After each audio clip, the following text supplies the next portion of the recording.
Bonjour et bienvenue sur HWM TV. HWM TV dans ses nouveaux locaux situés au 8 bis rue Prion AOB, locaux gracieusement prêtés par la municipalité, et nous souhaitions recevoir pour cette première dans ces locaux celui qui nous a permis d'avoir ces lieux. Mais avant, je voudrais vous présenter Nicole Barthélémy, qui est nouvelle animatrice sur HWM TV. Et ben Nicole, bonjour et bienvenue. Merci. Voilà, maintenant je vais vous présenter celui qui nous a permis d'avoir ce lieu. Monsieur Angèle Pobot, maire d'Aubé. Angèle, bonjour. Bonjour Alain, bonjour Nicole.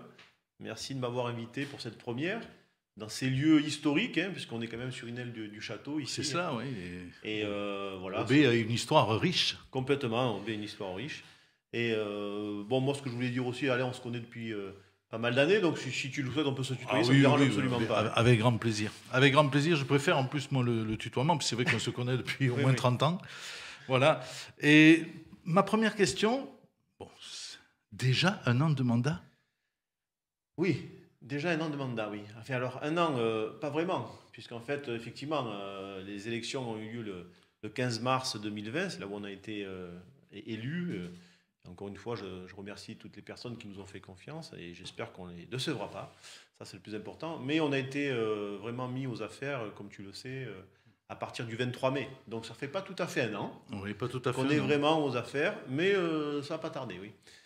Disons qu'un an, l'élection, puisque rappelons que tu as été élu au premier tour. Exactement. Voilà. Au premier tour, on a été élu effectivement le 15 mars, donc ça fait un an, effectivement, qu'on a été élu. Année particulière. Hein, oui, pardon. Oui, non, vas-y. Année particulière, puisque bon, je crois que c'est assez historique. On va rentrer dans l'histoire à cause de ce Covid. Et nous, on aurait aimé. Enfin, j'espère qu'on se rappellera de nous, pas par rapport au Covid, mais par rapport aux actions qu'on va mener. Et on a beaucoup d'actions. On a été très attentifs à ce que souhaitaient les Aubésiens et les Aubésiennes sur la commune. Et on est assez bienveillants là-dessus. Et on a commencé notre travail depuis plusieurs mois maintenant avec de la participation citoyenne sur différents thèmes pour pouvoir travailler différents projets aussi. D'accord. Bienvenue, monsieur le maire. Tout d'abord, une première question que se pose un grand nombre d'Aubésiens. Aurons-nous une fête votive cette année? On l'espère vraiment. Alors, la fête votive, alors je dirais plus largement, alors il y a la fête évidemment, mais il y a toutes les activités, on va dire, festives de l'année. Oui. Le 14 juillet déjà. Oui. Donc, on est en train de travailler. La commission d'ailleurs des festivités travaille avec des administrés qui sont dans cette commission. Comme je le disais tout à l'heure, il y a des élus, des non-élus. Moi, j'ai demandé à ce qu'ils travaillent pour des activités festives à l'extérieur, parce que malheureusement, il y a de fortes probabilités qu'on ne puisse pas faire grand-chose à l'intérieur. Comme vous le savez, aujourd'hui, on ne peut pas prêter... Covid oblige. Le Covid oblige, etc. En tout cas, nous, on se met en marche et on travaille, je veux dire, en prenant l'hypothèse que la fête d'Aubé aura lieu. Mais à aujourd'hui, je ne suis pas capable de vous l'affirmer. Bien entendu. Tout ce que je sais, c'est que jusqu'au mois de juin, visiblement, tout sera annulé. Donc, et après, juillet, août, je ne sais pas. Mais en tout cas, nous, si toutefois on peut faire la fête, évidemment, on sera prêt. Ça, c'est important de le dire. D'accord. Dans le pire des cas, un 15 août comme l'an dernier? Dans le pire des cas, un 15 août comme l'an dernier, dans un espace privé, donc chez notre manadier, la vie d'Ourlinc, Thierry Tessier, on peut le nommer. Bien sûr, tout à fait. Qui est un cadre en plus magnifique. Moi, je trouve que ça s'y prête vraiment.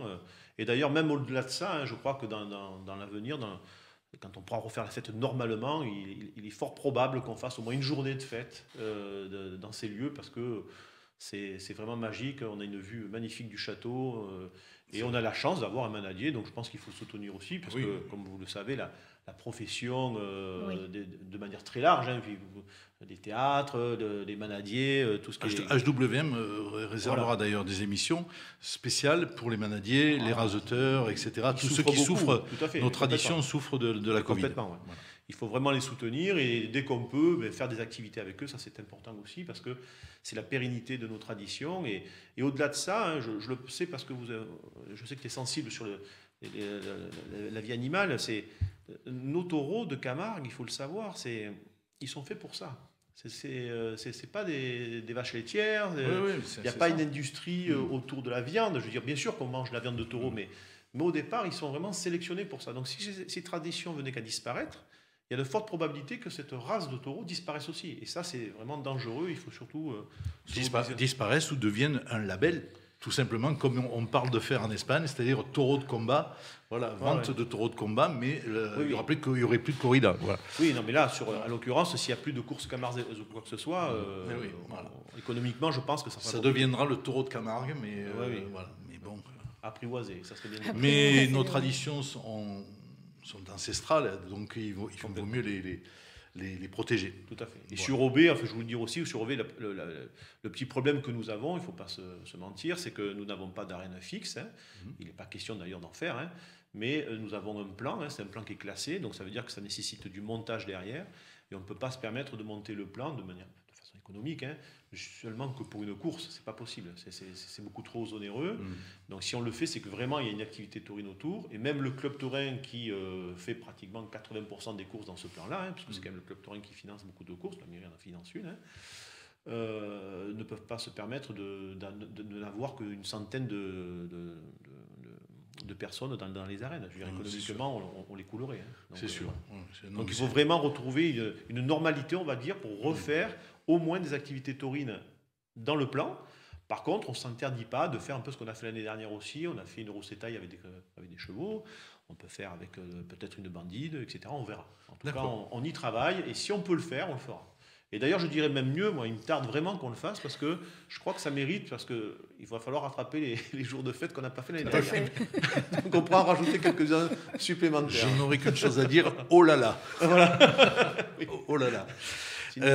Angèle, un sujet un peu moins festif.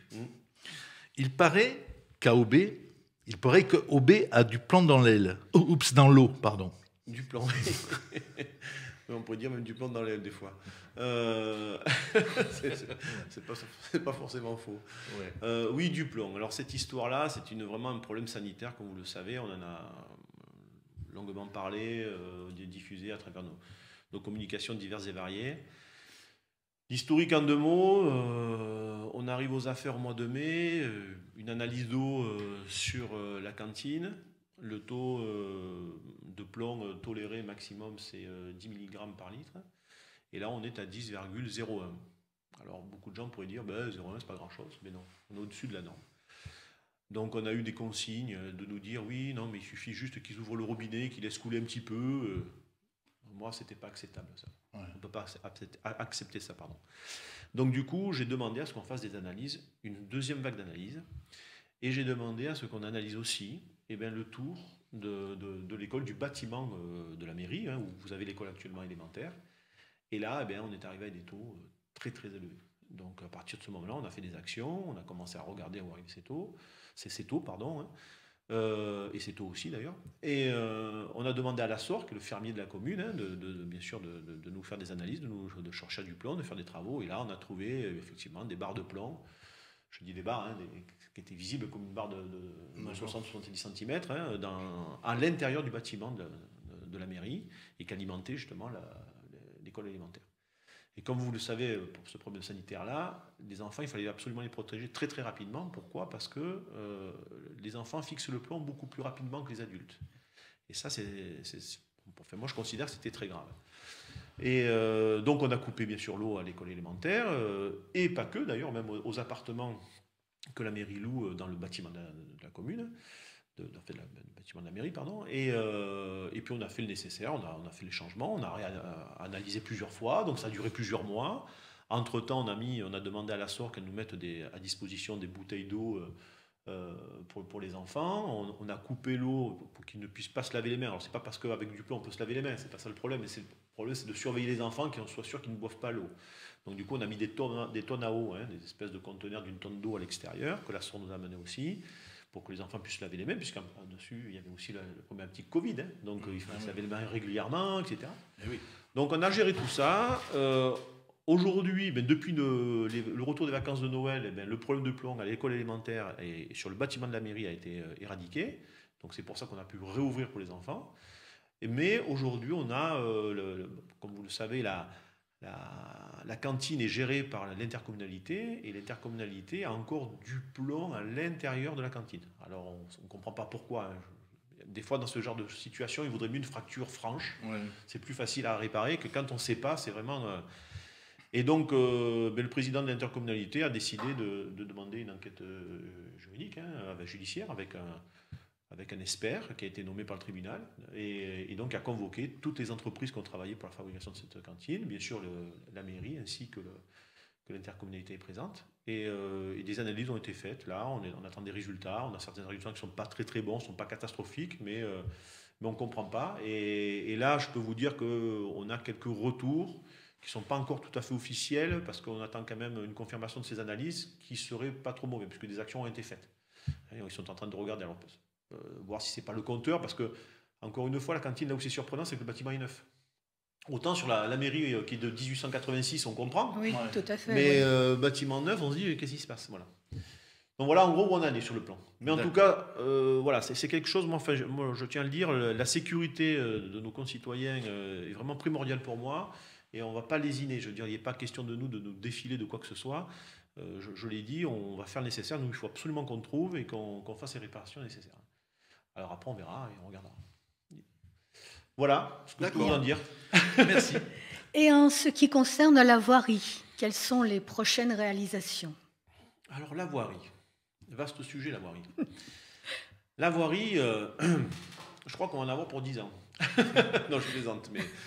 Alors, la voirie, les prochaines réalisations. Donc, du coup, comme vous le savez, on doit faire l'école élémentaire. Donc, sur l'année 2021, on est en train de regarder. On va certainement, les budgets voirie qu'on voudrait dédier, enfin, le budget qu'on voudrait dédier à la voirie, on va certainement le mettre autour de de la future école élémentaire, parce qu'il va falloir qu'on enterre les réseaux. Parce que quand on fait une voirie, aujourd'hui, on se pose des questions, on se dit, est-ce que le sous-sol est bon, c'est-à-dire les réseaux d'eau, les réseaux d'assainissement? Parce que si ce n'est pas le cas, c'est pas juste faire du goudron ou faire une voirie. Il va falloir creuser, enlever ses tuyaux, etc. Et derrière, savoir s'il ne faut pas enterrer les lignes électriques. Alors ça, c'est très coûteux. On a des subventions, c'est vrai, mais c'est vraiment très coûteux. Donc on regarde l'opportunité, si c'est intéressant de le faire ou pas. On regarde dans des petites rues, des fois, ça n'est pas, c'est pas vraiment. On dit, tant pis, on refait les réseaux d'eau. C'était le cas sur la petite rue de l'Arceau. Oui, on a refait le réseau d'eau et les réseaux d'assainissement. Ça nous a coûté un poil plus cher parce que par rapport au projet initial qui avait été fait par l'ancienne mandature, quand on a regardé, on s'est aperçu qu'il ne fallait pas seulement que changer l'eau, il y avait aussi, à y être, il fallait regarder tout le réseau de tout à l'égout. Encore une fois, notre politique, c'est de dire on y va, on le fait bien, on n'y revient plus. Donc cette année, ce qui est prévu, on a prévu de faire, si tout va bien, la rue Mastroquet. Voilà, donc la petite rue Mastroquet. Pourquoi la rue Mastroquet? Parce qu'on avait l'intention de faire une autre rue qui était un petit peu plus grande, mais malheureusement, c'est aperçu. En fait, on avait pour rien vous cacher, on a le problème de sécurité de voirie sur la route d'Aigues-Vives. Donc quand on sort d'Aubé, là, ce petit étranglement qu'il y a après le chemin des Pins, qui est très dangereux. Que tu connais très bien, Nicolas. Que je connais très bien, voilà. Oui. Donc on a eu une première étude, un avant-projet qui nous a été présenté, qui est très bien, pour faire un système de chicane avec un petit trottoir, etc., pour sécuriser les piétons, parce que c'est ça aussi l'objectif. Et donc on a demandé à Qualter, c'est notre fermier qui s'occupe des réseaux d'assainissement, de passer des caméras pour être sûr que tout allait bien, et ainsi qu'à la sorte pour regarder pour la flotte. Et quand ils ont passé leurs caméras à l'intérieur, tout est abîmé, donc il faut tout refaire. Donc à Ayette, on peut pas. Donc du coup, on a reporté ce projet pour certainement l'année prochaine, parce que là, ça va être beaucoup plus coûteux, parce que derrière, il va falloir creuser, refaire tout ce réseau d'eau et le réseau d'assainissement. Le réseau d'eau, oui, parce que un peu plus loin, il y a une borne incendie et qui n'a pas le débit suffisant. Donc, du coup, on va mettre cette borne aux normes aussi, à y être. Donc, ça nécessite beaucoup de travaux. Et c'est pour ça que, malheureusement, cet espace qui est quand même très important au niveau de la sécurité, cet endroit, va être reporté pour l'année prochaine. Mais enfin, en tout cas, cette année, si tout va bien, rue Mastroquet. Et l'objectif, c'est chaque année de faire une rue d'Aubé pour qu'à terme, on ait, comme ça a été fait sur la rue René Grousset, donc avec une rigole centrale. Donc on va aller on va continuer ces étapes-là. Et d'ailleurs, on fait rue Mastroquet parce que c'est la continuité un petit peu de la rue René Grousset, effectivement. Qui ramène sur la rue du Marquis. Exactement, tout à fait. Ouais. Très bien.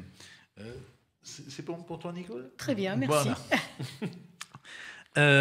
Donc, après la voirie, on va aborder un autre sujet qui te tenait à cœur, parce qu'on en avait déjà parlé dans l'émission dans laquelle tu avais présenté ton projet. Hein, c'était pour les élections. Et c'était le projet de l'école primaire. Il en est où, ce projet? Alors, donc ce projet, il avance bien. Comme je te le disais à l'époque, c'était notre fil rouge. C'est-à-dire, encore une fois, on ne se fait pas plaisir pour faire une école, il y a vraiment une vraie nécessité, et notamment c'est l'égalité des chances qui est en jeu. Je le disais déjà à l'époque, et c'est toujours vrai. Bon, aujourd'hui qu'on est aux fonctions, je veux dire, dans la commune, voilà, j'ai pu visiter vraiment précisément tout l'ensemble des classes. Là, il n'y a pas photo, on se dit oui, on se fait vraiment pas plaisir, il faut absolument le faire.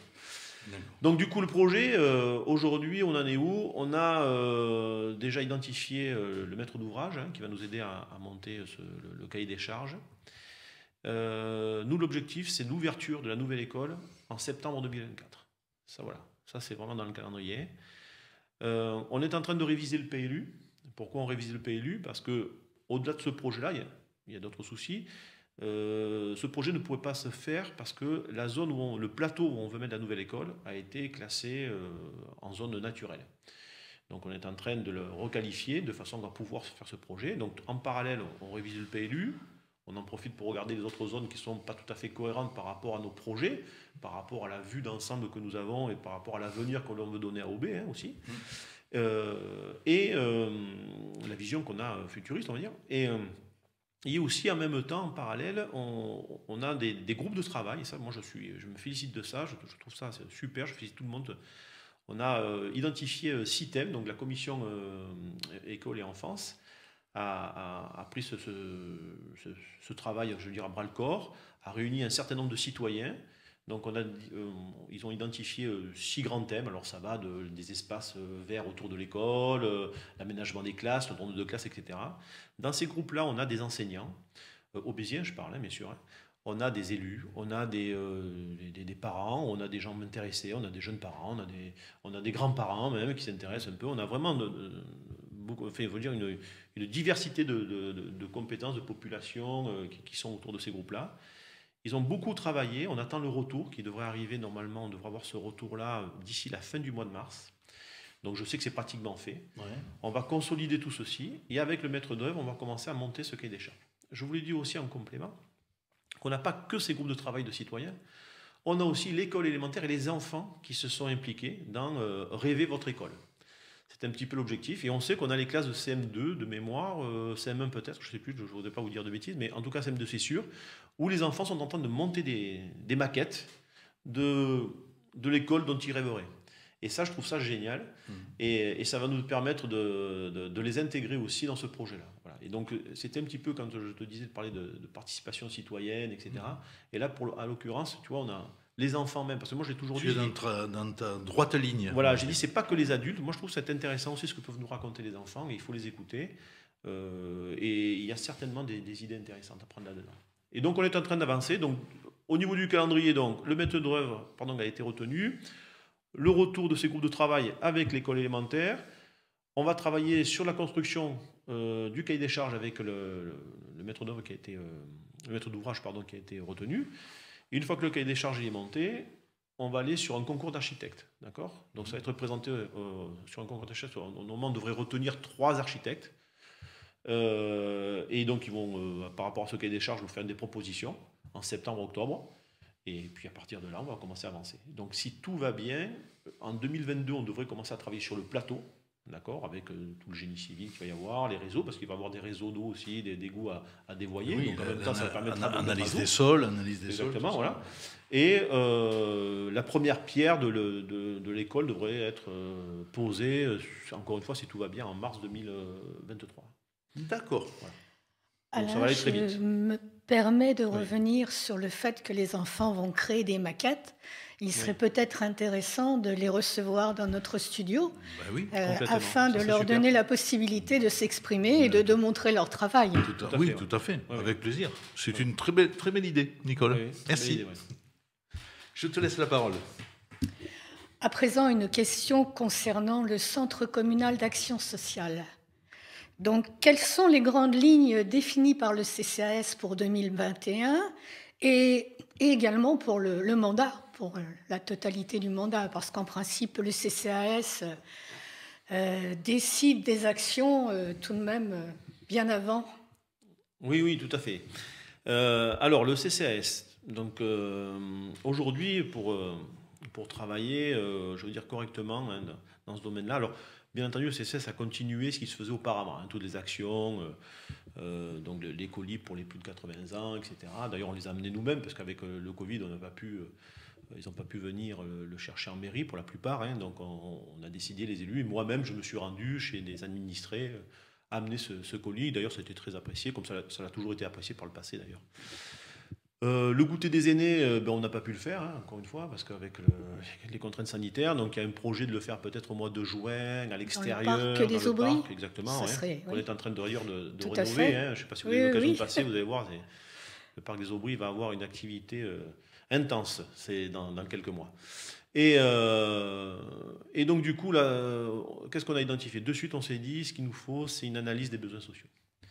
Voilà, là, ça c'est un gros souci, puisque ça aurait dû être fait il y a 2 décennies. Mais bon, voilà. Donc aujourd'hui, on travaille là-dessus. Donc 2021, ça va être essentiellement là-dessus. Pourquoi? Parce que grâce à ça, on va pouvoir faire une vraie politique sociale. Et si on n'a pas cet élément, si on n'a pas ce document, cette analyse, ça nous est compliqué de faire une politique sociale vraiment ciblée, adaptée aux vrais besoins des Aubésiennes et des Aubésiens. Et pour ça, on est en train de voir avec une jeune stagiaire qui va nous aider à monter et à fabriquer cette analyse-là. Voilà, je ne sais pas si... Merci. J'ai répondu. Oui. Vous avez répondu. Angèle, on va revenir sur ce qui paralyse la France, le monde et Aubé, bien entendu. C'est cette Covid-19. Quel impact a eu cette pandémie sur le village? Alors l'impact, alors si on parle, heureusement l'impact humain n'a pas été gravissime, je veux dire. On n'a pas oui, il n'y a pas eu de décès. Il n'y a pas eu de décès voilà, au niveau du Covid-19 et vraiment il faut qu'on s'en félicite. Et c'est grâce à vous toutes et à vous tous, hein, je veux dire, vous avez tous été prudents, je pense, dans l'ensemble. Même si on a vu quelques dérives, mais enfin, après, à un moment donné, c'est compliqué. Je veux dire, dans les jeunes, vous avez vu, c'est difficile. C'est pas sur Aubé qu'on voit les pires. Non, voilà. Exactement. Et puis moi, encore une fois, on parlait des enfants tout à l'heure sur le projet de l'école. Et d'ailleurs, dans le projet de l'école, il faudrait intégrer ça, hein, le Covid, en fait, parce que malheureusement, les pandémies de manière générale, et puis le Vigipirate aussi, hein, c'est parce qu'on a Vigipirate, on a la pandémie. Et moi, de mon bureau, je vois la cour des enfants. Hein. C'est marrant parce que je les entends aussi. Je les entends, oui, non, ça ne me gêne pas. Mais par contre, je les regarde et de temps en temps, je vois ces petits bouts de chou là, ils ont tous avec un masque, ils courent. Ouais. Enfin, je veux dire, moi, courir avec un masque, je sais pas toi, mais...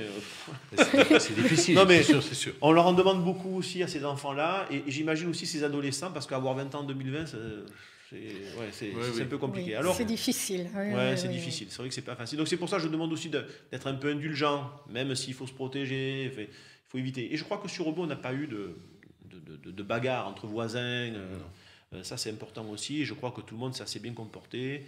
Et le résultat est là. Et d'ailleurs, il n'y a pas eu de fêtes sauvages si, il y en a eu quelques-unes, mais chez les particuliers. Donc bon, ça a été vite arrêté, parce que les voisins... Alors là, par contre, c'est pas trop par rapport au Covid, c'est surtout par rapport au bruit. Hein. Donc les voisins s'en sont plaints, et les services de police sont venus, et ils ont averti. Bon, ils sont aperçus qu'il y avait, voilà, dans certaines maisons, il y avait une trentaine de personnes. Bon... C'est arrivé 2-3 fois, mais on ne peut pas dire quand même que... Et je les trouve très raisonnables. Très honnêtement, je trouve que nos générations sont raisonnables, parce que je ne suis pas sûr que nous, à leur âge, on aurait été aussi raisonnables. Non, mais c'est sûr. Je crois, ça c'est important de le dire aussi. Il faut dire qu'aujourd'hui, il y a des moyens de s'occuper à la maison, avec toutes les consoles de jeux, avec tout ça. On n'avait pas ça de notre temps. Oui, c'est vrai aussi. Voilà. Oui, ça aurait été très compliqué. Avec les jeux en réseau, l'Internet, etc. Non, c'est sûr. Voilà. Non, ça aide beaucoup. Hein. Bon, beaucoup de télétravail aussi, donc ça c'est bien. Bon, après, au niveau sanitaire, qu'est-ce qu'on sait? Alors, au niveau du coût, ça a eu un coût pour la commune, évidemment. Aujourd'hui, on a la salle de Jean Meubriard qui est dédié justement pour les médecins, pour qu'ils puissent faire leur consultation sans... et tester. Et tester, voilà, sans, je veux dire, me contaminer leur cabinet. Hein. Ça a un coût forcément, puisque nous derrière on a mis des agents d'entretien avec une société extérieure qui vient faire le désinfection tous les jours. Le coût, il est aussi de toutes les rentrées, je veux dire, de billetterie des spectacles qui n'ont pas eu lieu. Mais à côté de ça aussi l'économie. L'économie de, quelque part, la fête. Nous, on avait budgété 50 000 € pour la fête et finalement, on en a dépensé 19 000. Oui. Quand je dis la fête, c'est pas que la fête, c'est tout ce qui s'est passé au niveau festif sur Aubé. Le marché de Noël, etc. Bon, qui n'a pas coûté grand-chose, mais bon, ça rentre dedans aussi. Mais c'est sûr que le Covid aura un coût, mais surtout, moi, là où je suis très inquiet, c'est le coût social. Je veux dire, le nombre de jeunes qui ne vont pas pouvoir finir leurs études, le nombre de personnes seules, parce qu'on parlait des bistrots, des bars, des restaurants, mais quand il y a quelqu'un qui est seul, qui va au bistrot, c'est pas forcément, il rencontre des gens, c'est le côté social, c'est là-dedans, et on le voit d'ailleurs, il y a un taux de suicide, alors pas heureusement sur Aubé, mais au niveau national qui est plus élevé. Donc moi je suis attentif à ça, je trouve qu'à un moment donné on doit être aussi, en faire attention, on doit être un petit peu garant un peu de la santé morale de nos concitoyens, et de faire attention de ne pas faire n'importe quoi. On a eu un sujet sur éteindre les lumières. Moi, je trouve que c'est très bien d'éteindre les lumières. Si ça ne sert à rien, effectivement, on fait des économies. Par contre, il y a des périodes où on ne les éteint pas. Je veux dire, la période de Noël, on a décidé de les laisser allumer. Parce que moi, je me dis à un moment donné, des personnes qui sont seules, qui ne vont plus à l'extérieur dans un bistrot, dans un restaurant, dans un magasin, voir d'autres personnes, etc. Qui, en plus, quand ils sortent, tout était dans le noir, en période de festivité. On ne va pas en rajouter. Voilà. Et donc là, moi, je demandais à mon conseil d'être assez prudent là-dessus et de faire attention aux décisions qu'on prend. De façon, il faut penser à ça. Voilà. Oui. Excuse-moi. Le Covid a tout de même eu un petit point positif. Il a permis de renforcer la solidarité. Je me suis aperçu que chacun prend tout de même soin de son voisin. Tout à fait. C'est tout à fait ça. Mais moi, j'en étais convaincu que de toute façon, la solidarité a toujours fonctionné à Aubé. Si on fait un comparatif avec des villages voisins, on a un petit village à côté, qui, au nombre d'associations, ils ont 5 associations. C'est un village dortoir. Alors, c'est vrai, il y a des commerces, tout ça, mais les gens ne s'impliquent pas. Sur Aubé, on a plus de 40 associations. Donc, ça veut dire qu'on a pratiquement plus de 20% de la population qui sont dans le monde associatif. Donc, déjà, on sent qu'il y a une forte fibre, justement, social, de s'occuper des choses, parce que quand on est dans une association... Du forum des assos, d'ailleurs. Exactement, on voit les gens sont intéressés de partager leur savoir, de partager du temps avec d'autres personnes, etc. Parce qu'une association, je le dis souvent, je veux dire, un village sans association, c'est dramatique. Je veux dire, et grâce aux associations, le village fonctionnait, c'est pas que les élus, les associations font beaucoup de choses que si c'était à la commune de faire... on aurait des problèmes. C'est sûr. Après, il y a eu des dégâts collatéraux. Évidemment. De la Covid, les fermetures de théâtre, d'établissements de restauration, pour les associations de tous les et pour certaines de toutes les salles. Voilà, de toutes les salles, oui. Et pour certains, des fermetures définitives. Oui. Comme c'est le cas de l'Aubésienne traiteur qui a mis la clé sous la porte. Tout à fait. Non, c'est sûr qu'il y aura des gros dégâts collatéraux.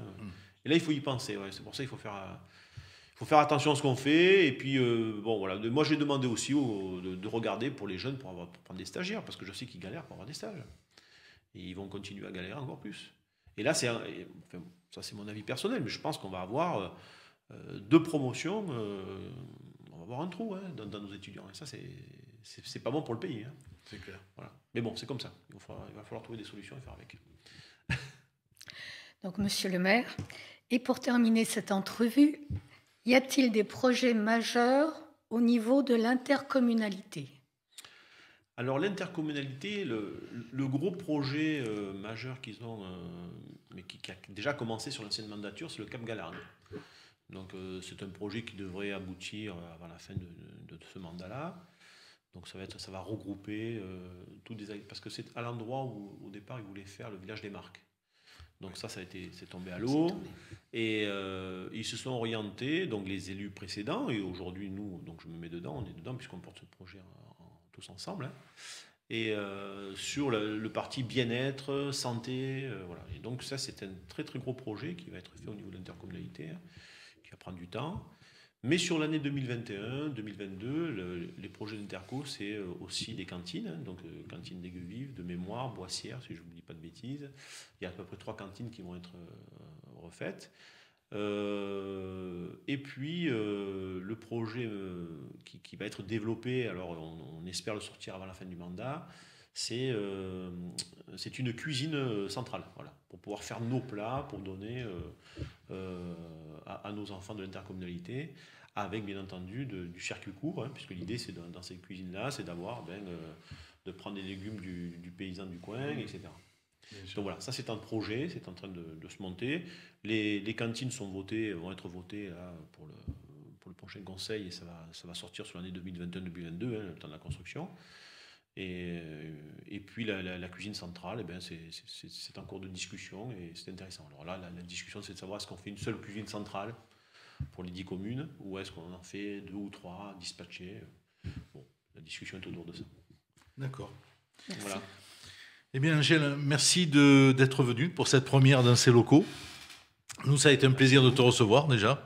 Merci à vous. Et donc voilà, vous dire que j'aimerais remercier des personnes. D'abord, Cyril Cruchet qui est à la réalisation et qui m'a énormément aidé à mettre en place ce local, qui est magnifique. Donc je le remercie doublement, d'abord pour la réalisation et bien sûr pour son aide. Un petit clin d'œil à Bruno Plancade aussi, qui est venu nous aider avec tous ses outils, ses chignoles et tout ça. Voilà.